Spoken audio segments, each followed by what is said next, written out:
नमस्कार, आदाब. न्यू विदर्भ स्वदेशी न्यूजमध्ये आपले सर्वांचे स्वागत.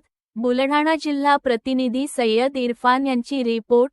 आज दिनांक 4 एप्रिल 2026 रोजी खामगाव येथे लोकशाहीर अण्णाभाऊ साठे यांचे खामगाव पुतळा प्रकरणी मातंग समाजाला न्याय मिळवून देणार आमदार अमित गोरखे. बुलढाणा जिल्ह्यातील अत्यंत महत्त्वाच्या मानल्या जाणाऱ्या खामगाव शहरात अनेक वर्षापासून जगद्विख्यात साहित्यिक लोकशाहीर अण्णाभाऊ साठे यांचा पुतळा बसवण्याची मातंग समाजाची मागणी होती. अनेक वर्षापासून यासंदर्भात स्थानिक समितीमार्फत पत्रव्यवहार सुरू होते, परंतु प्रशासनातील उदासीनता पाहून अखेर स्थानिक मातंग समाजातील काही कार्यकर्त्यांनी खामगाव रेल्वे स्टेशन समोर लोकशाहीर अण्णाभाऊ साठे यांच्या पुतळ्याची स्थापना केली आणि सदर पुतळा नगर परिषदेतर्फे कायम करण्यात यावा व सदर जागेचे सुशोभीकरण करावे अशी मागणी मातंग समाजातर्फे उपोषणाद्वारे करण्यात येत आहे. सदर उपोषण गेले 15 दिवसापासून खामगाव येथे सुरू असून या उपोषणात अनेक महिला, वृद्ध व तरुणांचा सहभाग दिसून येत आहे.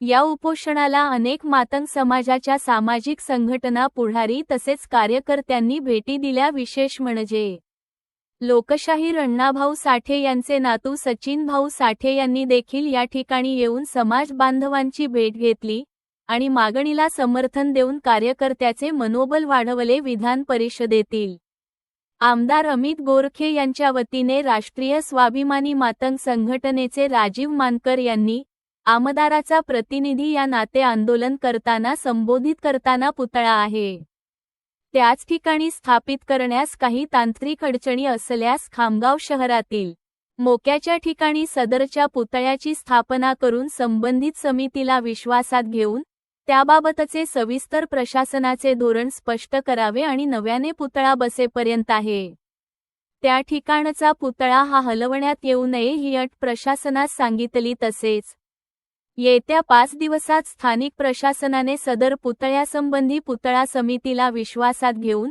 योग्य तो निर्णय न घेतल्यास मुंबईत आझाद मैदान येथे आमरण उपोषणाचे राष्ट्रीय स्वाभिमानी मातंग संघटनेच्या वतीने इशारा देण्यात आलेला आहे.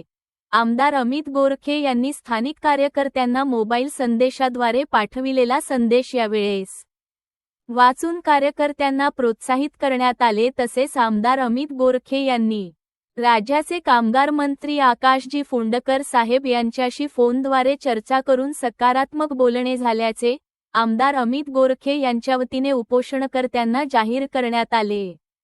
म्हणून येत्या 5 दिवसात स्थानिक प्रशासनाने लिखित स्वरूपात आश्वासित केल्यानंतर आणि आमदार साहेबांच्या सूचनेनुसार सदरची उपोषण मागे घेण्यात येईल असे उपोषणकर्त्याच्या वतीने घोषित करण्यात आले. जबाबदारी आम्ही किती घेतलेली आहे, मग आपल्या माणसाच्या मागे उभं व्हायचं का नाही? तर माझी विनंती आहे, 5 दिवसाचा अल्टिमेटम द्या आदरणीय नाटेकरजी. 5 दिवसात जर या खामगावात निर्णय होत नसेल तर इथली जागा सोडू नका. मला खामगावचा एक पण मान नाही पाहिजे. मी पुऱ्या मुंबईच्या मान घेऊन आझाद मैदानामध्ये आमची पूर्ण टीम घेऊन बसतो. पत्र येणार नाही तोपर्यंत आम्ही तिथून हलत नाही, तुम्ही इथून हलू नका. अरे यांना द्यावं लागेल, कारण या बुलढाणा जिल्ह्यामध्ये अनेक महापुरुषांचे स्मारक आहेत. खामगाव मध्ये रस्त्याने पदोपदी अनेक स्मारक आहेत.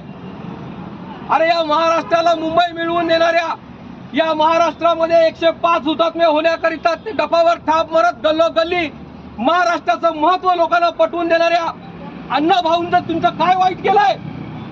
अरे रशियामध्ये पुतळा अण्णाभाऊचा, रशियामध्ये. रशियाची लोक भारतात मतदान करत नाही, आम्ही करतो. मग आमचा पुतळा का नाहीये? आमच्या बापाचा का नाहीये? रशियाला अक्कल आहे, रशियन सरकारला अण्णाभाऊचं महत्व माहिती आहे. मग या खामगाव मधलं प्रशासन झोपलंय का? काय करतील? 10 गुन्हे आहेत ना. अरे आरक्षणाकरता आपल्या एकाने प्राणाची आहुती दिली. अरे साला इधर का उधर, असंच मरू साले, असे उपाशी मरू आले. स्मारकाकरता मरू, काय फरक पडतो? पूर्वजांनी रक्त काढलेले आजही आम्हाला या ठिकाणी भयंकर कष्ट उपसावं लागतं. आजही आम्हाला उठसूट या मातीमध्ये एक मोठं योगदान द्यावं लागते. आमची माणसं सुखाचं जीवन जगत नाही. आमच्या माणसांना खूप काबाड कष्ट करावं लागते. एक वर्ग या देशामध्ये असा आहे की त्याच्याकडे प्रचंड